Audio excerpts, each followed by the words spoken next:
जय साईं राम। नमस्कार।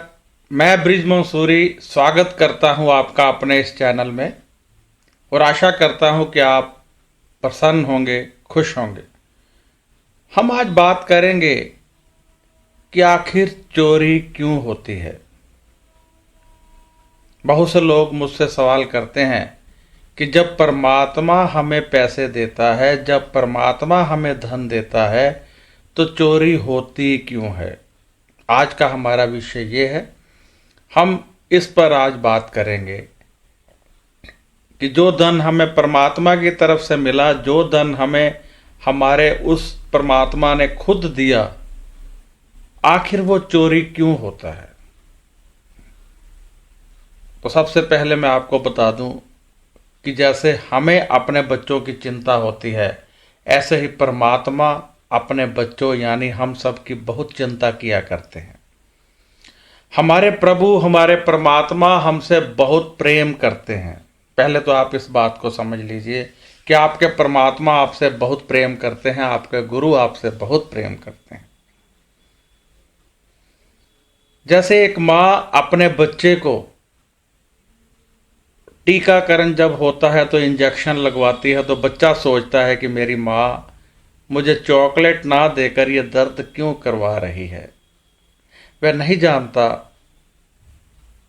कि भविष्य में होने वाली बीमारियों से बचाने के लिए माँ मुझे कष्ट दे रही है। जब बच्चे को कष्ट होता है तो माँ को भी कष्ट होता है, परंतु भविष्य में उसे किसी बड़े कष्ट से बचाने के लिए माँ उसे इस कष्ट में डालती है। हमारा आज का विषय है कि आखिर चोरी क्यों होती है। तो आइए इस विषय पर हम बात करते हैं। आखिर चोरी क्यों होती है।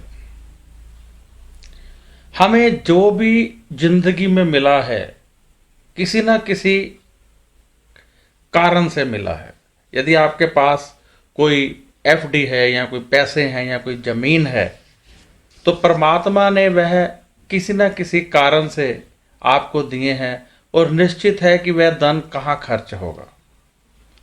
ऐसे ही कुछ एक धन परमात्मा हमें हमारी बीमारियों के लिए देता है। मान लीजिए कि किसी व्यक्ति की टांग टूटनी है, तो परमात्मा उसे 1 लाख रुपए दे रहे हैं, जिसकी उसने एफडी करवा ली, बैंक में जमा करवा दिए फिक्स डिपॉजिट में कि मेरे काम आएंगे। परंतु परमात्मा को पता है कि फला फला साल में इस व्यक्ति की टांग टूटेगी, तो ये पैसे इसके वहां पर काम आएंगे। परंतु उस व्यक्ति ने या उसके चाहने वालों ने कुछ अच्छे कर्म कर लिए और परमात्मा की कृपा से टांग टूटना कैंसल हो गया। तो आप बताइए कि जो 1 लाख रुपया दिया गया था उस टांग पर लगाने के लिए, वो कहां जाएगा। यदि परमात्मा आपसे मांगे तो आप सीधे रास्ते तो देने वाले हैं नहीं, तो उल्टे रास्ते से लिया जाएगा। या तो आपका नुकसान होगा, या चोरी होगी, या किसी को दे देंगे वो वापस नहीं देगा। इसलिए होती है चोरी, क्योंकि जब पैसा हमारी किस्मत में जिस कार्य के लिए आया होता है, जिस दुख के लिए आया होता है, वह दुख हमारी किस्मत में नहीं आना होता है, तो जो पैसा उस दुख के लिए दिया गया होता है, परमात्मा ने उसे वापस लेना होता है, क्योंकि वह पैसा हम खर्च नहीं कर सकते हैं। नहीं लिखा हुआ है कि हम उस पैसे को खर्च करें। इसीलिए मैं अक्सर लोगों से कहा करता हूं कि आप यदि कोई दवा के लिए पैसे मांगे तो दे दीजिए, क्योंकि यदि आपकी किस्मत में दवा पर खर्च करना लिखा हुआ है और आप किसी पर खर्च कर देंगे तो आपकी बीमारी कट जाएगी। क्योंकि लिखा ऐसा गया कि आपने बीमारी पर खर्च करना है। किसकी बीमारी पर खर्च करना है ये नहीं लिखा गया। तो अब आपने दवा पर खर्च कर दिया, बीमारी पर खर्च कर दिया। नहीं करेंगे तो आपको या आपके किसी चाहने वाले को बीमारी आएगी जिस पर खर्च आपको करना होगा। तो हमें दान पुण्य करते रहना चाहिए। यदि हम करते रहें तो जो हमारे दुख कम हुए होते हैं, उन पर जो खर्च होना होता है, वह दान के रूप में चला जाता है, जिससे हमारे दो कर्म बनते हैं। यदि 1 लाख रुपया हम खुद दान कर दें तो हमारा कर्म बन गया, परंतु जब हमने दान नहीं किया, चोरी हुआ, तो कुछ भी नहीं बना। दुख जरूर बन गया कि हमारा 1 लाख रुपए चोरी हो गया। मेरे पास एक व्यक्ति, मेरे सज्जन थे, आए, कहते हैं कि उनके घर में करीब 4.5-5 लाख रुपए की चोरी हुई है। बहुत ज़्यादा परेशान थे। कहने लगे कि मैं आपसे पहले एक सवाल पूछूं। मैंने कहा पूछिए। कहते हैं यदि परमात्मा आपके सामने साक्षात आकर खड़े हो जाएं तो क्या आप पहचान लोगे? मैंने कहा जी बिल्कुल नहीं। जब तक परमात्मा की इच्छा नहीं होगी तब तक मैं पहचान नहीं पाऊंगा, क्योंकि यदि परमात्मा साक्षात अपने असली रूप में आ गए तो मुझे लगेगा शायद कोई बहरूपिया आ गया। यदि भेष बदल कर आ गए तो फिर तो जब तक परमात्मा आंख नहीं देंगे पहचानने वाली, तब तक कैसे पहचानेंगे? आपके गुरु, आपके परमात्मा जब आपके समक्ष खड़े हो जाएंगे तो उनको पहचान पाना कोई आसान कार्य नहीं होता है। अनेकों बार ऐसा होता है कि परमात्मा भक्तों के रूप में हमारे पास आ जाते हैं, परंतु हम पहचान नहीं पाते हैं। तत्पश्चात मेरी इस जवाब से वो संतुष्ट हुए और बोले कि मेरे घर में करीब 4.5 लाख की चोरी हो गई है। बताइए चोरी होती क्यों है? जब वो मेरी किस्मत का पैसा था, मैंने मेहनत करके कमाया था, तो फिर आखिर चोरी क्यों हुआ? मैंने कहा कि जब हम किसी रोग से बचते हैं, किसी दुख से बचते हैं, तो उस पर होने वाले खर्च को परमात्मा हमसे वापस ले लेता है। यदि वो पैसा हमारे पास रह गया तो निश्चित है कि दुख दोबारा आ सकता है। तब वो हंसने लगे। मैंने कहा आप हंसे क्यों? कहते हैं आपने बिल्कुल ठीक कहा। जब चोरी हुई, हम लुधियाना, अमृतसर से करीब 140 किलोमीटर दूर है, वहाँ से आ रहे थे तो रास्ते में हमारा एक्सीडेंट हो गया और हम सब बच गए। मैंने कहा क्या लगता है आपको कि कितना खर्चा हो जाना चाहिए था? कहते जैसे हम 2 बंदे आगे बैठे थे, 4-5 लाख रुपया तो हम पर लग ही जाना था।